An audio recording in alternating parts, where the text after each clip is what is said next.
उसका खामियाजा इस चुनाव में ममता बनर्जी जी को भुगतना पड़ेगा। Yuva Udaan credit card Yojana, post graduate unemployment rate is at 47.6%। Mamata Banerjee ने नारे दिए, नौकरी नहीं।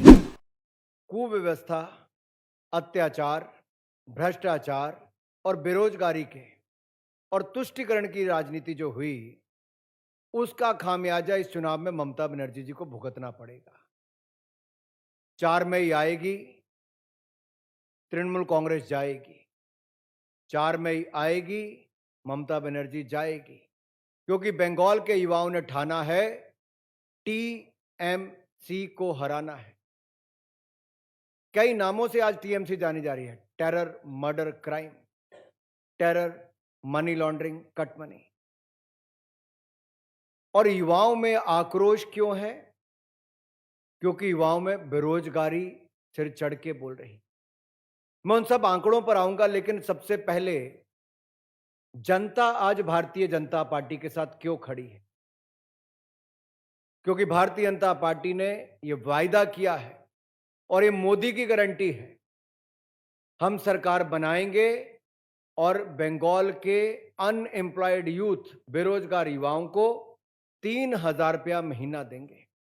2015 से भर्ती में जो देरी हुई, जो भ्रष्टाचार के कारण रद्द हुए, पेपर लीक हुए, उन सबको 5 वर्ष तक की छूट देंगे।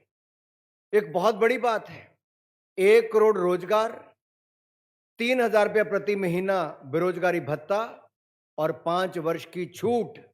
और यही नहीं, कॉम्पिटिटिव एग्जाम, प्रतियोगी परीक्षाओं में जो पार्टिसिपेट करने वाले हैं, उनको 15,000 रुपये की एक मुश्त सहायता दी जाएगी।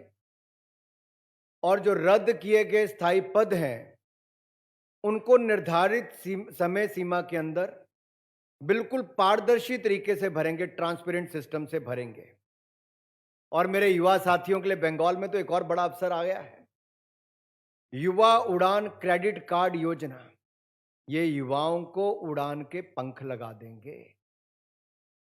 और अगली बात, बंगाल में खेलों में युवा आगे बढ़े, हम यहां पे स्पोर्ट्स यूनिवर्सिटी बनाएंगे जो अंतर्राष्ट्रीय स्तर के उसका नाम भी हो और युवाओं को उसमें अवसर भी मिले। जब बंगाल का नाम आता है तो यहां के पकवान की बात भी आती है, तो यहां के प्रदर्शन जो कल्चरल सेक्टर में है, मीडिया में है, फिल्म जगत में है, संगीत जगत में है, बड़े नाम है। लेकिन आज नई टेक्नोलॉजी क्या है? AVGC sector, animation, visual effects, gaming and comics. इसमें हम 1 लाख युवाओं को प्रशिक्षित करेंगे और ये एवीजीसी सेक्टर में एक बहुत बड़ा योगदान हम यहां पे करने वाले हैं। देश का बेरोजगारी दर 5% है, लेकिन बंगाल में 5 गुना ज्यादा है उससे। 25% बेरोजगारी दर बंगाल में, 25% बेरोजगारी दर। Unemployed rate in Bengal is 25%। Post graduate unemployment rate is at 47.6%। यानी कि पोस्ट ग्रेजुएशन वालों का 47.6% बेरोजगारी दर है, उनके लिए रोजगार नहीं है। डिप्लोमा होल्डर्स का बेरोजगारी दर 31.3% है।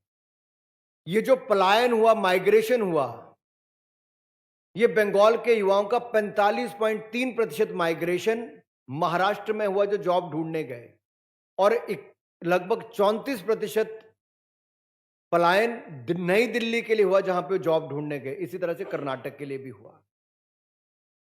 They destroyed local entrepreneurship and livelihood. यहां के उद्योग, उद्यमी और रोजगार को भी खत्म करने का काम किया। दिया क्या?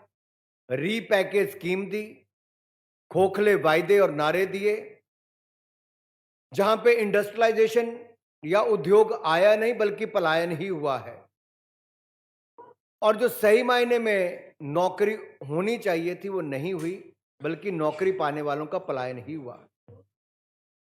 ममता Banerjee government gave slogans, not salaries. Mamata Banerjee ने नारे दिए, नौकरी नहीं। और मैं बड़ी गंभीरता से इस बात को कह रहा हूं। ममता बनर्जी ने नारे दिए, नौकरी नहीं। घुसपैठियों का भला, युवाओं को छला।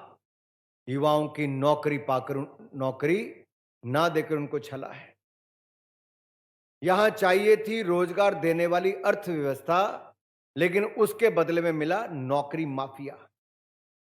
पार्थ चटर्जी का नाम तो आप जानते ही होंगे। चुनाव लड़ रहे हैं वो?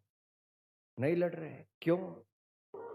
26,000 नौकरियां एसएससी टीईटी के स्कैम में खा गए, करोड़ों रुपए उनके घर से पकड़ा गया। शिक्षित युवा बंगाल में बेरोजगार है और बेरोजगार युवा यहां से पलायन कर रहा है। टीएमसी ने युवाओं को निराश किया है। Educated youth is unemployed and unemployed are migrating. The state has failed the youth of this. Bangla হান্টের আরো খবর দেখতে নজর রাখুন। বাংলা খবর মানেই বাংলা হান্ট।